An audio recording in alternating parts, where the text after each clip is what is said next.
No ar com você pela Rede Boas Novas de televisão e também pela internet no site www.boasnovas.tv. Mais um programa Cabeça para Cima. Muito obrigada por nos receber aí na sua casa e dividir conosco as suas ansiedades, as suas necessidades, as suas vontades de refletir sobre temas dos mais diversos. Obrigada porque você manda as suas sugestões e a nossa missão é poder estar aqui trazendo para você bons convidados, bons debatedores para falarmos sobre os temas que lhe interessam, que informam e que também edificam a sua vida. Ainda na nossa linha de agradecimentos indispensáveis, obrigada a você que tem dado feedback do quanto tem sido abençoado pela nossa programação. A nossa missão é abençoar vidas, é levar o amor de Jesus até você. E saber que temos alcançado esse resultado faz toda a diferença. E você, querido semeador, que é parte total dessa história. Talvez sem você a nossa caminhada pudesse já estar interrompida, mas porque você ora pela Boas Novas, porque você contribui, porque você nos abençoa, porque você se coloca na brecha de sustentação dessa obra, nós estamos aqui, trazendo para você 24 horas por dia de programação saudável, de programação de cunho cristão e programação diferenciada. Muitíssimo obrigada pela sua audiência, que Deus possa estar abençoando a vida de todos vocês, que Ele possa manter a boa mão sobre a vida, a família, a saúde, enfim, sobre todos os seus desejos e atendendo também os desejos do seu coração. Essa é a nossa oração. No Cabeça para Cima de hoje, nós vamos falar sobre o sétimo dos 7 pecados capitais. Vamos falar sobre a soberba.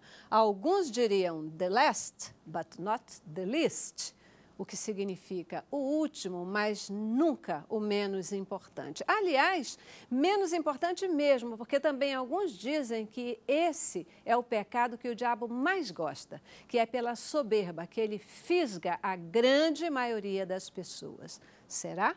Hoje, no Cabeça para Cima, vamos conversar sobre a soberba e entender tudo sobre ela. Começamos com o nosso informativo.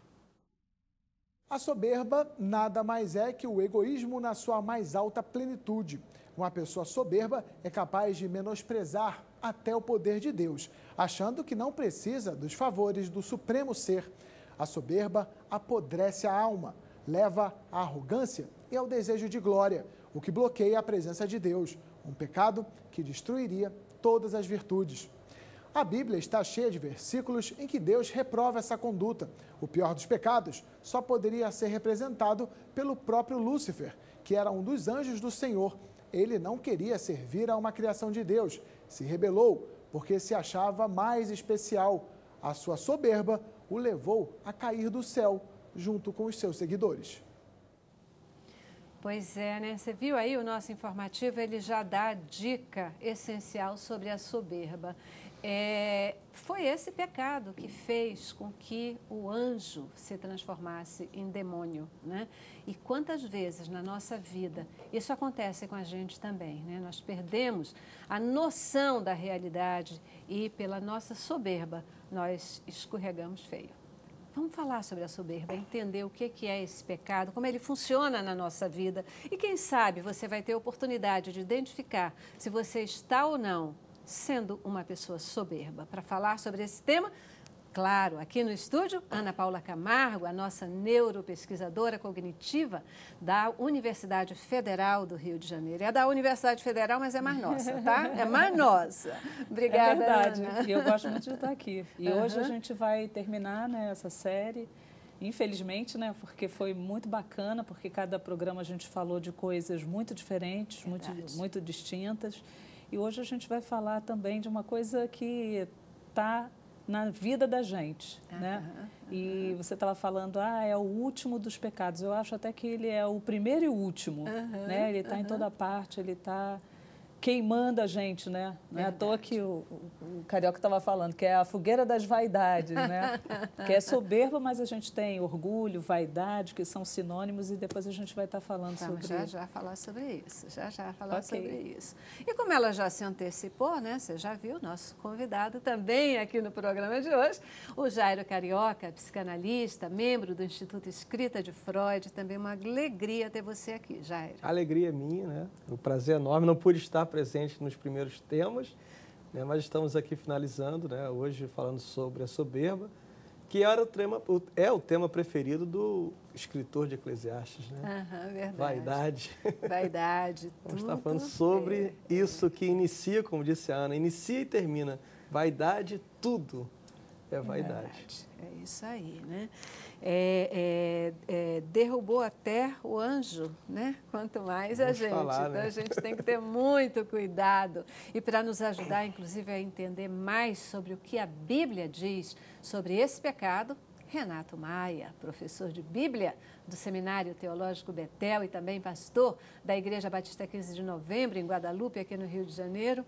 Muito bom ter contado com o senhor e estar contando hoje com o senhor aqui no programa, pastor. Concluindo essa série com alegria, mas sem orgulho. Sem orgulho, né? Sem orgulho.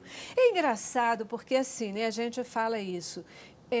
Mas orgulho pode ser um negócio bacana, né? A gente se orgulhar do que a gente é, do que a gente faz, da nossa família, das nossas conquistas, é muito bom, não é não?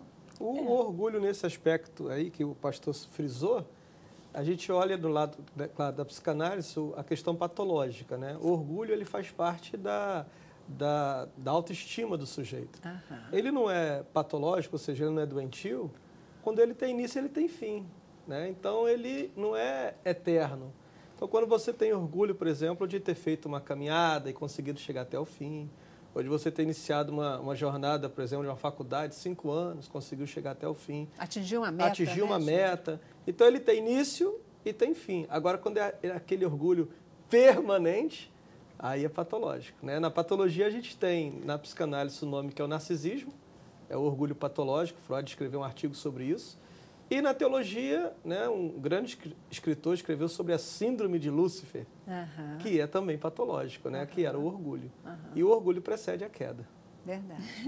É bíblico, é isso aí. E essa expressão do orgulho precede a queda é histórica, né? Na realidade é bíblica, mas a gente olha para a história, a gente vê quando o Japão bombardeou Pearl Harbor, eles acharam que tinham acabado com o americano. Sem que a gente vá para um lado ou para o outro, o que não tinha soberba, que é o almirante Yamamoto, disse, eu acho que nós só levantamos um gigante. Então, era uma soberba. Quando o outro contendor se acha vencedor, precede a queda. Essa que é a questão. Subestimar o outro, né? Subestimar o outro. Subestimar o outro é uma espécie de preceder realmente. A gente vai falar sobre essa questão porque, assim, até eu peguei o exemplo, eu estava esse final de semana vendo um programa falando sobre guerra e falando sobre o Terceiro Reich, né? Eu sou fascinada pela Segunda Guerra. Então, é um ponto de vista diferente, né? Falando da história do povo alemão, né? Contando a história. Então, como eles conseguiram fisgar, eu acho até que, não sei se foi o programa que falou, se foi você que falou que fisga. E o povo alemão, ele foi fisgado. O diabo, ele usa essa questão, né? Esse pecado para fisgar a grande maioria das pessoas. O povo alemão, ele foi fisgado pela vaidade, pelo orgulho, né? Então, toda a retórica, né, do Terceiro Reich era, nós somos melhores, nós somos os vencedores. Melhores. Nós uma somos raça superior. Uma raça superior e nós precisamos exterminar todos os outros que não são. E aí, o que acontece? Isso, neurologicamente, é muito interessante porque ele apaga qualquer oportunidade de você pensar realmente no que você está fazendo.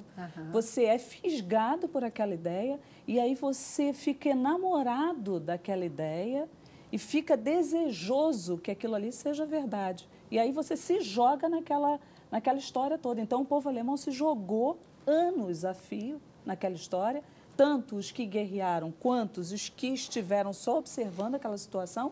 E aonde levou a vaidade? A 40 milhões de pessoas mortas, aliás, mais de 40 milhões mortas, sendo que 20 milhões de civis, crianças, mulheres, idosos. Então, a vaidade ela pode levar a uma circunstância negativa não só para o indivíduo, mas para a humanidade. A Ana falou da questão neurológica, eu estava me lembrando aqui agora, Celeste, que dos 7 pecados que foram abordados aqui, é o único que nasce no lóbulo pré-frontal, né? Sim. Inclusive utiliza a questão da serotonina, utiliza várias coisas, porque é a satisfação. O orgulhoso, né, Freud, quando escreveu o artigo sobre o narcisismo, ele fala que o orgulhoso ele tem à frente dele o tempo todo um espelho. Então, ele não se contenta com nada menos do que a própria imagem dele. Daí o mito de Narciso, né? É certo. Ele se enamora da sua própria imagem, né? O Freud até definia as pessoas em 2 equipes, né? Narcisista ou anaclítica, as pessoas que dependiam de outros para serem alimentados ou para sentir amor. E o narcisista não depende de ninguém, ele é o objeto sexual Ele dele mesmo. Não, né? ele só Dele depende do mesmo. outro para dizer para ele que ele é ótimo. Que ele é bom, que ele é bom. E se só não isso. disser que é bom, se disser que é mais ou menos, vai ter problema. Vocês sabem, a gente assim, quando concordou e achou bacana poder estar trabalhando sobre essa questão dos 7 pecados, é muito para chamar a atenção de cada um de nós, né? Porque não é só para você, telespectador, a gente aqui vai aprendendo muito também, né? E vai percebendo, é para chamar a atenção mesmo como são coisas ardilosas na nossa vida, Nossa, né? muito. Todos eles a gente foi passando e a gente foi vendo, porque é muito interessante, você fala, os 7 pecados capitais, a preguiça, isso, não sei o que, você é preguiçoso, você é zura, né? Você tem isso, tem aquilo, mas a gente não percebe muitas vezes quanto a gente está, às vezes, envolvido com um tipo de pecado desse, né? E como isso pode se refletir em todas as situações da nossa vida. O senhor estava falando, pastor, e eu estava lembrando de uma... Eu usei muito esse vídeo, inclusive, em muitos treinamentos, né? Um vídeo que fala sobre o time de águias. E ele conta a história de um time de beisebol, acho que é beisebol americano, não sei se era beisebol ou basquete agora, até esqueci. Mas é o sucesso que foi. E o principal jogador do time é que depois ele vai trabalhar essa história, porque ele diz que o momento em que o time começou a sua grande derrocada foi quando eles começaram a achar que eles eram os tais, né? Que eles eram imbatíveis, que ninguém era capaz de competir e vencê-los. Aí começou a grande Essa é a grande Inclusive, se usa armadilha. esse termo no futebol, né? Quando o time entra de salto alto. Verdade, A gente já sabe que o time perdeu porque entrou de salto alto. Essa é uma armadilha neurofisiológica. O que acontece? Quando o indivíduo começa a pensar que ele é o bom, ele não precisa mais antecipar, logicamente, os novos passos. Então, ele não está preparado para uma mudança, né? E ele faz isso que o japonês fez, ele subestima todas as oportunidades e consequências e situações que podem acontecer. E aí é que ele perde essa capacidade de crítica a respeito das situações. Porque nós temos o julgamento como uma coisa, uma atitude mental positiva. A gente julga o tempo inteiro se é positivo ou não beber água, se é positivo ou não pegar esse caminho. Isso é um pensamento mental normal. Quando o indivíduo chega a ter esse pensamento, eu sou o melhor, ele não precisa mais antecipar. Ele não precisa mais julgar, ele perde essa capacidade. Eu quero ver o pastor, que ele está ali querendo falar. E depois eu quero voltar para essa questão que você levantou, porque eu acho que ela é fundamental. Fala, a gente não deve achar que alguns estão sujeitos a esse pecado de soberba, ou seja, de ter esse comportamento.